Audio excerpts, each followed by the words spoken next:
आणि बाळ झाल्यामुळे सगळे बाळाकडे होते, पण फक्त बाबा माझ्याकडे आले. माझ्या डोक्यावर हात ठेवून म्हणजे, बेटा तुला खूप त्रास झाला का? हे मला कोणीही विचारलं नाही जे त्यांनी विचारलं. आणि त्यांच्यामध्ये खूप अशी संवेदना होती.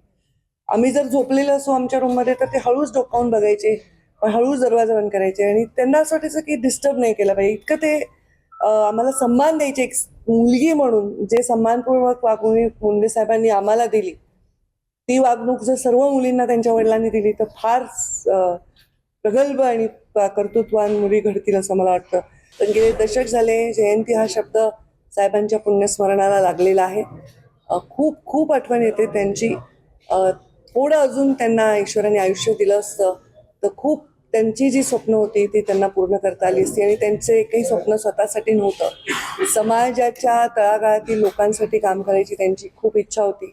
आणि मंत्री म्हणून ते खूप यशस्वी करू शकले असते. त्याच्यामुळे मला असं वाटतं की आज मुंडे साहेब हवे होते.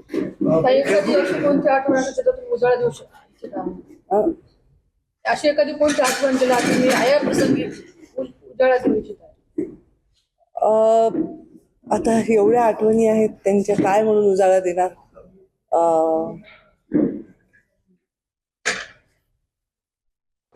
मुंडे साहेबांच्या माझ्या आठवणी खूप लहान आहेत, पण त्यांच्या कार्यकर्त्यांच्या इतक्या आठवणी. आता मी नागपूरच्या अधिवेशनालाही जाते तर विदर्भामध्ये पण लोक त्यांच्या आठवणी सांगतात. आणि त्यांच्या बरोबरचे फोटो, अगदी एवढासा मुलगा असतो तो आज अर्ध्या म्हणजे मध्यम वयाचा आहे तो दाखवतो. इतक्या आठवणी. आता माझ्या वैयक्तिक आठवणी असंख्य आहे. मला आठवतं की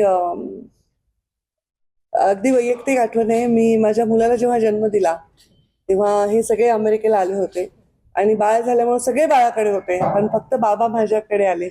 माझ्या डोक्यावर हात ठेवून म्हणजे, बेटा तुला खूप त्रास झाला का? हे मला कोणीही विचारलं नाही जे त्यांनी विचारलं. आणि त्यांच्यामध्ये खूप अशी संवेदना होती.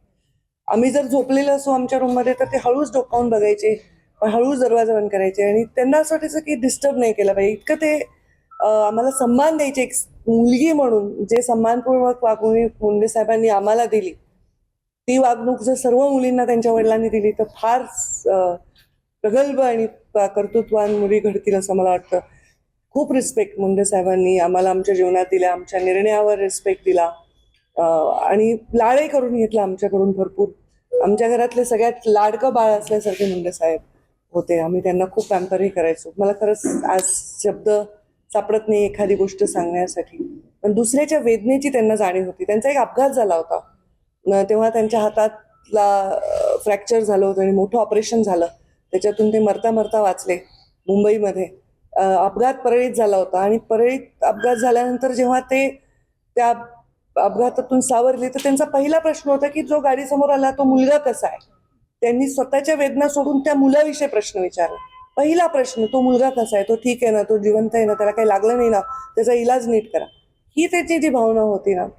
आणि मला असं वाटतं मी मुंडे साहेबांची फक्त मुलगी नाहीये, मी त्यांची शिष्य होते, त्यांची चेली होते, त्यांची चमची होते. आणि त्याच्यामुळे मी जे शिकले, मुलगी म्हणून तर जे अंगीभूत काही असेल संस्काराचा भाग, पण शिष्य म्हणून जे मला काम करायची संधी मिळाली त्याच्यातून मी जीवनामध्ये खूप शिकले. खरं सांगू का, दरवेळी मला प्रश्न पडतो काय बोलायचं मुंडे साहेबांच्या या दिवसांना. आणि आज मला एक फोटो सापडला, तो गृहमंत्री असतानाचा आहे. ते कोर्टाच्या पायऱ्या चढतायत वाटतं आणि 2-3 पोलीस पण आहेत, पण मी त्यांचा फक्त फोटो ठेवला आणि ते पायऱ्या चढतायत. मला नाही वाटत की मृत्यू पश्चात सुद्धा रोज लोकप्रिय होणारा व्यक्ती असू शकतो कोणी. आज साहेब जीवित नाहीत, पण 10 वर्षामध्ये मी बघते त्यांची लोकप्रियता वाढतीये.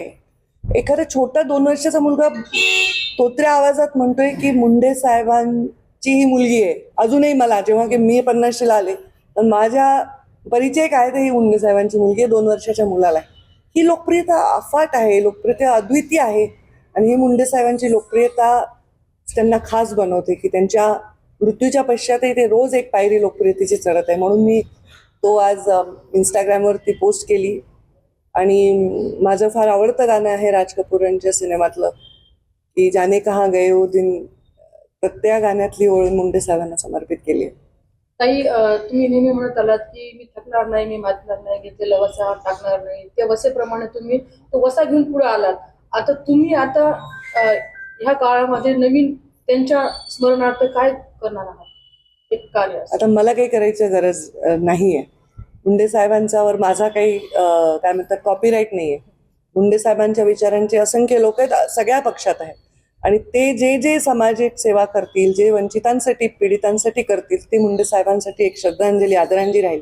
मुंडे साहेब हे छत्रपती शिवाजी महाराज यांच्या महाराष्ट्रात एक स्वाभिमानी महाराष्ट्र जो शिवाजी महाराजांनी घडवला, महामानव बाबासाहेब आंबेडकरांनी ज्याला सर्वसमावेशक देश करताना जी घटना दिली, त्यावर विश्वास ठेवणारे, त्या शाहू फुले आंबेडकरांच्या विचारांवर चालणारे मुंडे साहेब होते. त्यामुळे पीडितांसाठी वंचितांसाठी काम करणं हे त्यांचं जीवनातलं मुख्य ध्येय होतं. तर आज मी मुंडे साहेबांची जयंती आणि पुण्यतिथी फार थाटात केले, कार्यक्रम फार मोठे मोठे केले. या देशातले सगळे म्हणजे स्वतः अमितभाई शहा च्या हस्ते लोकार्पण गोपीनाथ गडाचं झालं. देशातले सगळे नेते या परळीमध्ये मुंडे साहेबांना अभिवादन करण्यासाठी आले. पण आता मी हा कार्यक्रम डिसेंट्रलाइज केलेला आहे. जसं आपण सरकारी योजना सुद्धा आपण म्हणतो की खाली अधिकार द्या, तसं मी आता अधिकार खाली दिलेले आहेत. आणि प्रत्येक गावात मुंडे साहेबांवर प्रेम करणारा माणूस आहे. खरं मुंडे साहेबांवर प्रेम करणारा माणूस हा गरीब आहे. त्याला ऐपत नाहीये दरवेळी की तो गोपीनाथ गडापर्यंत पोहोचेल, पण तो दरवर्षी पैसे जमवतोय की मी 3 जूनला आणि 12 डिसेंबरला जाऊ शकतो. तो पैसे जमवतोय की मी ताईंच्या दसऱ्या मेळाव्याला जातो. अगदी पट्टी करून मुलं आपल्या पॉकेटमधले पैसे वगैरे वाचवून इथे येतात. तर त्यांना मी डिसेंट्रलाइज केले की हा कार्यक्रम तुम्ही करा, तुमच्या ठिकाणी करा, जसा मुंडे साहेबांना साजेसा आहे असा करा. आणि ही जयंती आता पंकजा मुंडेची नाही, ही तुमच्या मालकीची आहे.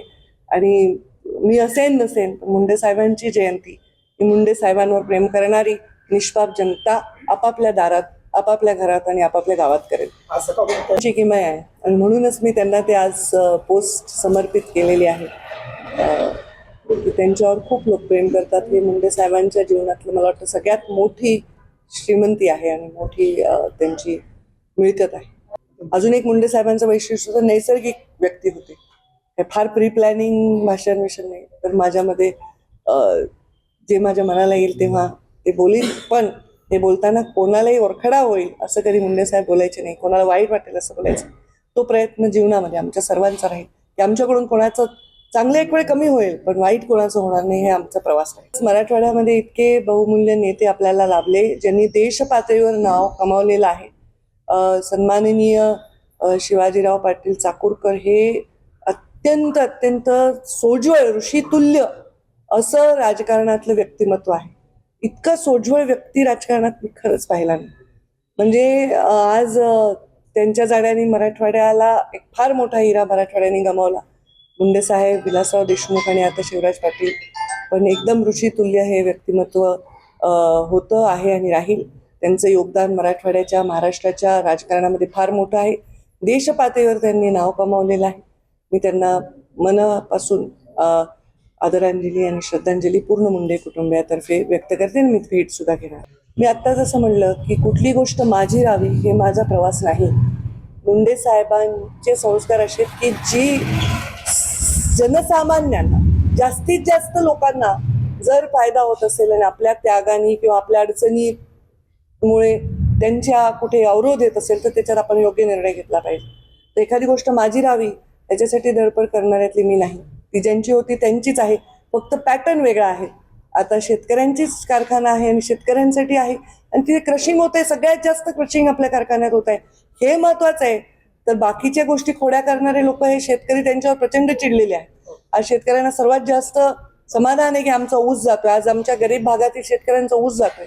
आता मी प्रयत्न केले, हातपाय मारले, सरकारी मदतीचा प्रयत्न केला, कर्जाचा प्रयत्न केला, आता काहीच नाही झालं. तर कारखाने काय कोणतंही, आता तुम्ही हा कॅमेरा किरायाने घेतलेला आहे आणि तो तुम्ही नाही पैसे भरले तर बँक तो जप्त करणार आहे, तुम्ही जर त्याला गहाण टाकलंय. तर हे सगळ्या गोष्टी दुर्दैवाने झाल्या असल्या तरी कारखाना चांगला चालावा हे माझं मुख्य ध्येय होतं आणि तो चालतोय. आणि मी त्याच्यामध्ये मी तरी समाधानी आहे, माझे शेतकरी समाधानी, माझे कर्मचारी समाधानी आहेत. कर्मचाऱ्यांनी कारखान्याच्या संबंधितांचा सत्कार केला की सगळ्यांचे पैसे अदा केले. त्या कारखान्यामध्ये खूप लोकांना भविष्य दिसतंय आणि फक्त आता म्हटलं ना की चेहरा बदललाय. वैद्यनाथ आणि ओमकार बघायला गेलं तर शिवाचाच आशीर्वाद.